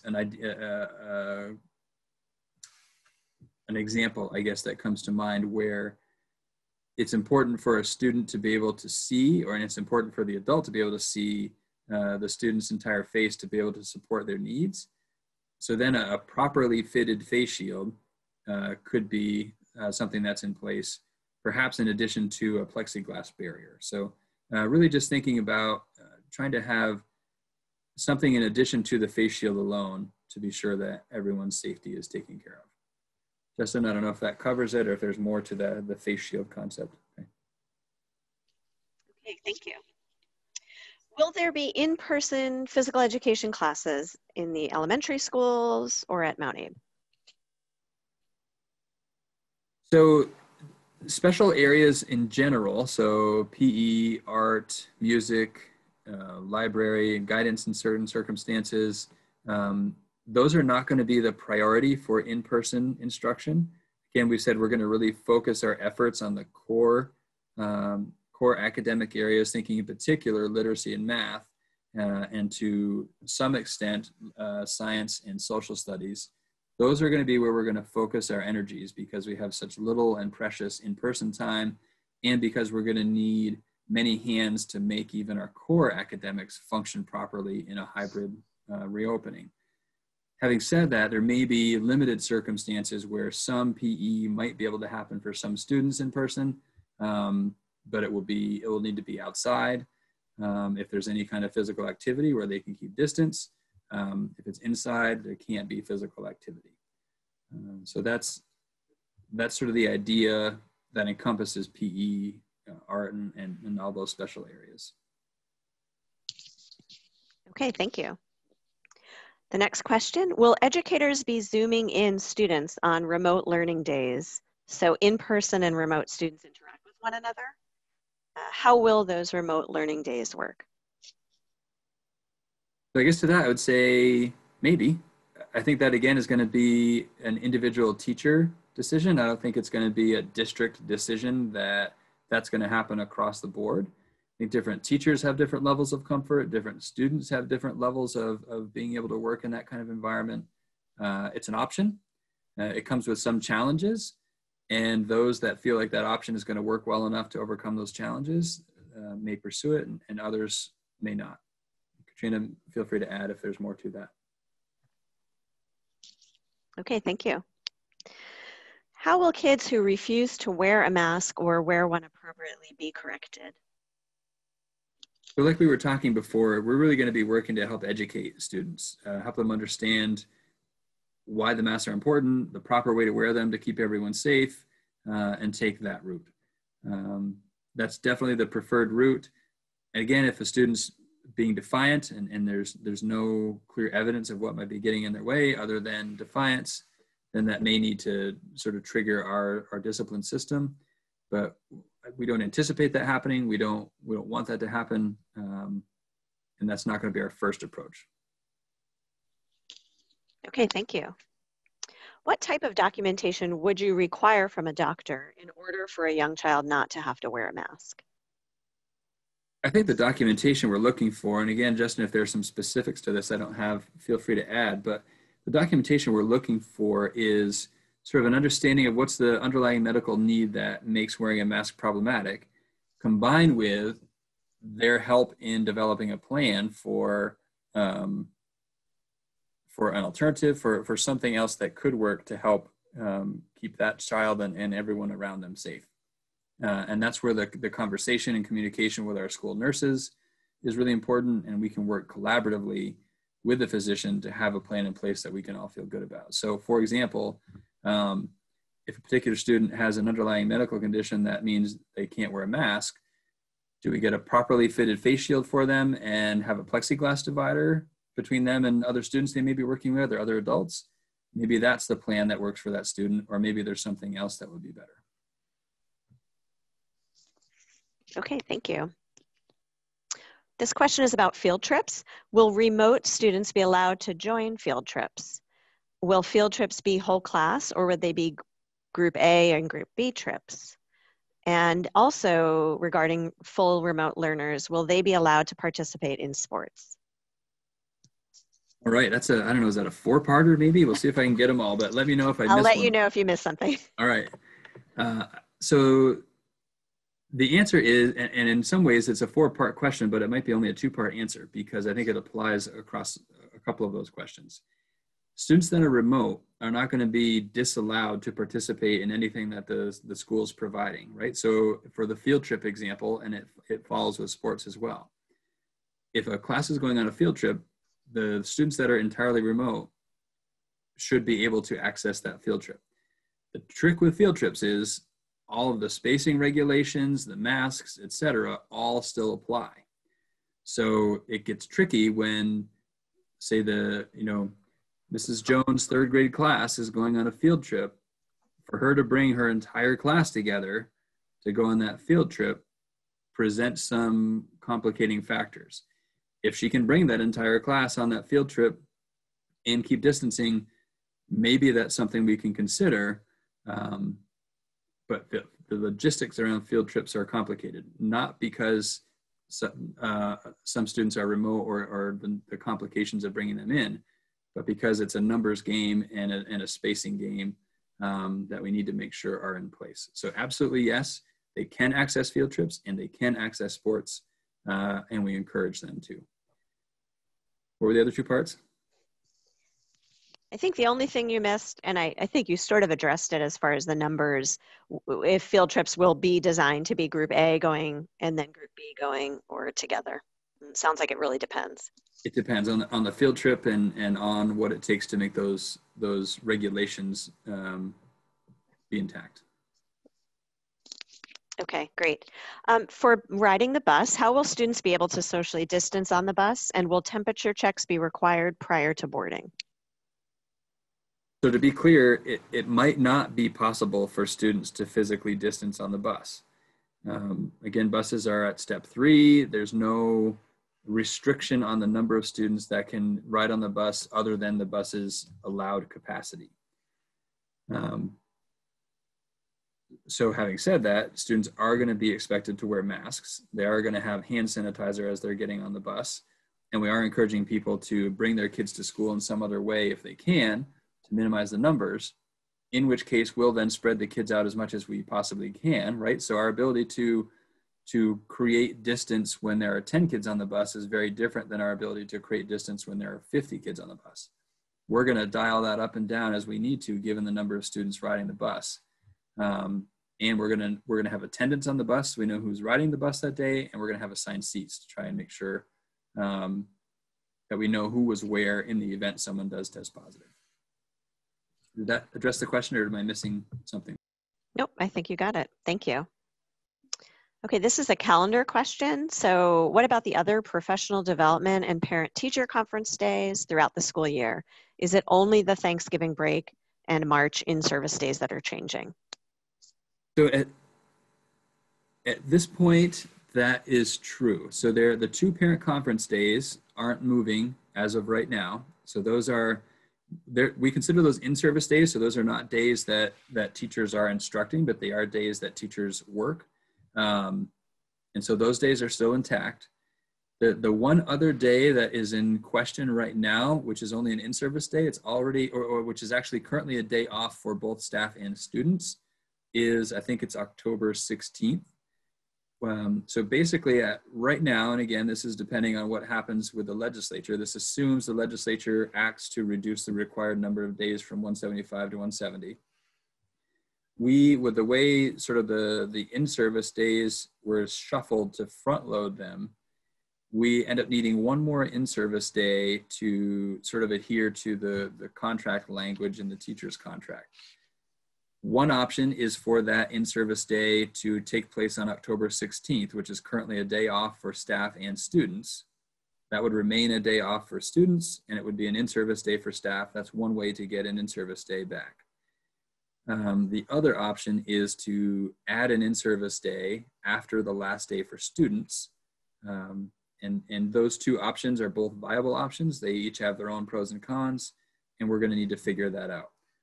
Otherwise, all the other in-service days, parent conference days, et cetera, will stay where they are. It's just a matter of that October 16th day or the day after the last student day that we need to figure out still. Okay, thank you. Can you talk a little bit more about core instruction, specifically for middle school? Which classes are considered core instruction, and which specific classes will they not be getting instruction in? And I'll turn it over to you for the middle school. So the core instructional classes will be math, English, social studies, and science. All students will be getting those in grades 7 and 8 all year long. And at various points throughout the year, we're doing our best to make sure that students have access to PE so that they can do some modified movement as well as art and health. So classes that will not be available to them this year are the world language offerings, the exploratories that we are really excited about running that we won't be able to this year, band and chorus. Okay, thank you. Okay, our next question. Kids will likely be at more disparate levels coming back from the summer than other summers in terms of their learning. How will teachers assess student levels so that kids don't have to relearn or review things they may have mastered in the spring and summer? Katrina talked a little bit about this before in terms of formative assessments. I don't know if you have additional details to add, Katrina. Not a whole lot at this time. We definitely are using a lot of our collaborative time next week and the week after to tighten those plans up. But we are looking at easy screeners, things that will just be comfortable for the kids, not anything that's going to hit them real hard right from the very beginning. We definitely want to take our time and ease into the classroom and make sure that all of their social emotional learning needs are met immediately, and then work to assess where they are, particularly in literacy and mathematics, based on where they left us before. Okay, thank you. The next question, often in elementary school learning, one teacher in each grade teaches math to both classes and the other does reading. Will this happen? Will that happen this year?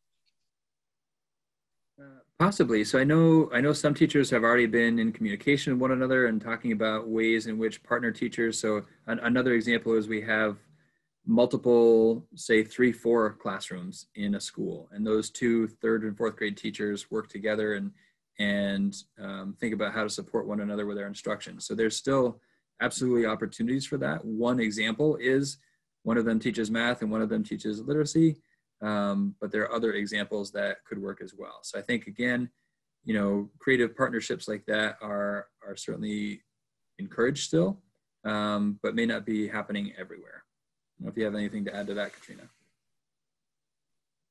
Nothing more to add. Thank you. Okay, thank you. Can you talk a little bit about providing internet to students and staff who prefer to stay home by way of hotspots or USB global modem or things like that? Yeah, so, you know, different options are available depending on where families are. So we worked really hard in the spring to try and connect families, and our survey that we sent out, which we had over 1,000 responses to, indicated that something around 96% of our families had sufficient internet strength to support, you know, video conferencing, things like that. And for that 4%, we really want to continue to work with those families and understand, is it an affordability challenge, in which case we can try to connect them with, you know, various supports to help overcome that challenge. Is it simply an availability challenge that they can't have access to strong enough internet, in which case we can talk about options that exist there. So it's sort of a case-by-case basis, but we definitely want to hear from those families and do what we can to support them. And I would encourage them to, you know, probably reach out to their building principals, the best point of contact, to say, this is a challenge for us, and they can work with their building principal to try and overcome those needs, those challenges. Okay, thank you. The next question, if my child contracts COVID from attending school, will the school help to support our family? Who will be liable for the medical expenses? Yeah, I think from a liability standpoint, my understanding is that schools nor other organizations are likely to be held liable for someone contracting a virus like this, much like we aren't liable when someone catches the flu. The other challenge being, it becomes really difficult to pinpoint exactly where someone might have contracted a virus like this. So for all those reasons, it's not so much trying to play a blame game and understand who's going to be liable for what. So, but for us, for sure, we want to support families that are going through this, right? So from my perspective, the support is more, what does your family need to support remote learning while the child has to be home? Do you have Wi-Fi capabilities? Like those sorts of things are the ways in which we would look to support a family who's going through that, not so much that we'd be paying for their medical bills. Okay, thank you. If when we do go back to full-time in-person learning, would you imagine that Wednesdays would remain remote, with school being Monday to Friday except for Wednesdays? Yeah, that's something we'd have to figure out. I think both options would be available to us if we start to bring more students back. There are pros and cons to each of those options. So I wouldn't pretend right now to say with confidence exactly which of those options is what we would pursue. We'll have to sort of assess the situation, because again, you know, this isn't so much a black and white. The numbers are exactly where we want them to be, and we can bring everyone back and feel confident. Nor is it, I mean, it would be clear if the numbers are such that we can't continue to operate in person at all and we're going fully remote. Like both of those possibilities exist, and it's really going to be kind of a range. So if it feels like not being in school on Wednesdays is needed to bring more students back in person safely, we're not going to eliminate that option. And having said that, if we can bring all, let's say, K-5 students back in person 5 days a week, that's the desire, right? There are a lot of challenges operating in a hybrid that go away when all the students are back. So there's a motivation to bring students back, but we have to do it safely. So we're going to keep all of those options on the table until the time comes to make that decision. Okay, thank you. Can you talk a little bit about what classrooms will look like for students? Sure. So I'll sort of describe my vision for a classroom. So I'm picturing an elementary classroom that has 8 or 9 or maybe 10 students in it. Some may have as many as 11. And in that classroom, students are, you know, sitting at desks or tables. they're a fair distance away from their peers, they have their devices handy, their classroom teacher is in the room delivering instruction, individualized support when they're working at stations or something. It looks in many ways like a typical day with a much smaller class, kids spread out much more, everyone has their mask on, maybe there's a plexiglass partition here or there, but perhaps not. And the learning is happening, and I'm picturing smiling faces. Okay, or smiling eyes, I guess. Katrina just pointed to her eyes, right? Because their mouth will be behind the mask, but you can tell by their eyes. Okay, thank you. Can you talk a little bit more about the buddy teachers? Who will be serving in that role? Will it be instructional assistants, specialists, coaches? Will the coaches and coordinators be enlisted to help in the classroom? Yes, to all of those, right? So we have to really be looking to all of the folks that we have available to us to help make that work. And so we're really looking to, I mean, it's a priority to have this system in place for all the reasons we talked about before, to manage the in-person and remote, but also to be a support system in the event that someone has to be absent. So it's a high priority. And if we have staffing that can attend to that high priority and still have instructional coaches doing their thing and interventionists doing their thing, great. If the need changes and we need to pull in folks from those other positions, that's what we're going to do, because the priority is to make sure we have a really robust buddy system. Okay. There's my next question. If childcare is provided in the building with kids also being transported via the bus, how does this limit exposure for the in-school learners on their assigned days? So I guess, how will those groups be separated? Yeah, so they'll be separated physically within the building, so they'll have their own space. There's talk of, their own bathroom, their own entrance. They're not going to be mixed with other students in the building. So very considerable effort will be put in place to keep those students distanced. Mandy, I don't know if you have any more. I mean, you've been living this since March. You've been doing it. 100 kids in a building, basically in one wing at Mount Abe at the same time.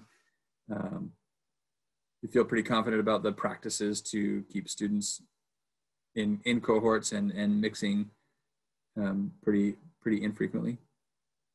Yeah, and in fact, we've talked about this. MAUSD, we're so grateful to be, part of the school district where we have more of a head start than many of the other schools and districts throughout the state, simply because we have been doing this. So these are such thoughtful questions that are coming from our community and our parents. They're really, really smart questions and things we've been thinking about for 4 months. So we'll be working to ensure that all the guidance and the safety measures are taken, and that we create an environment that is physically and emotionally safe for our kids. Great, thank you. What are some of the things the community can do to support students and teachers? How will the district communicate this? Good question. So the first thing that comes to mind for me is go to our website. You're going to be prompted to perhaps sign up to be a substitute, and that would be wonderful. So we need substitutes for support staff. We need substitutes for professional staff.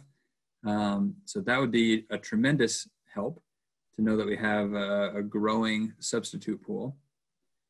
Beyond that, it becomes tricky because of the limited access physically to the building. So we'd have to give some more thought to ways in which the community might be able to help. But that's a good idea to think about creating a list of ways that the community can support their school system in a way that complies with the various regulations that we have to adhere to. I don't know if anybody else has a great idea they want to share right now, but substitutes came to mind for me right off the bat. I'm not seeing anyone jump at it, so. Okay, we are just about out of time, so we're going to ask 2 more questions. And let's see. Okay, will MAUSD hold another district-wide meeting like this one just before school starts to help answer some of the questions that are still outstanding? It's a great idea. We don't have anything planned at the moment, but we do have, so one of the action teams that I mentioned before is a communications action team. And I'm seeing at least 3 members of that communications action team on my panel right now on my screen. So I think that's something that that committee can consider. And if that seems like a good idea, then we can get some plans in place for that. Okay, and our last question, where will the Q&A be posted and will this presentation be posted? So we'll have some links available through our website. And in addition, we're looking at something a little more comprehensive than a Q&A, but it might include Q&A, looking at some examples from our neighboring districts and trying to basically cherry pick from the different things that we like the most to create a really robust sort of support structure, probably linked through our website, to offer to families about all things COVID and reopening and lots of resources. So more information will be shared once we're ready to launch that. So be looking for that. In the meantime, go through our website is our best bet. And if there's a particular question you have that's still lingering, covid.help@mausd.org is a great place to go, or email someone that you know in a leadership position in one of the schools. Okay, thank you so much. So that was our last question. Patrick, I don't know if you have any other closing remarks before we sign off this evening? Yeah, I really just want to, again, thank everyone who kind of stuck it out for the 2 hours tonight. I hope this was really useful. It's helpful for me every time we sort of talk through the details. It gets a little more clear in my own mind, and I hope it's been helpful to everyone else. And really, I just want people to know we feel really strongly about the plan we have in place to bring students back. We feel like it's a right blend of keeping everyone safe and healthy and attending to their physical needs, their social, emotional, and mental health needs, and for sure their academic needs. And most importantly, we're just really looking forward to welcoming kids back in person. I'm sure the adults miss the students being there in person more so than the kids miss being there. We are ready for students. We're excited to have them back. And we're going to do everything we can to take really good care of them along the way. Thank you. And thank you to all the panelists and to Patrick for all of your work. Thanks, everyone. Thank you.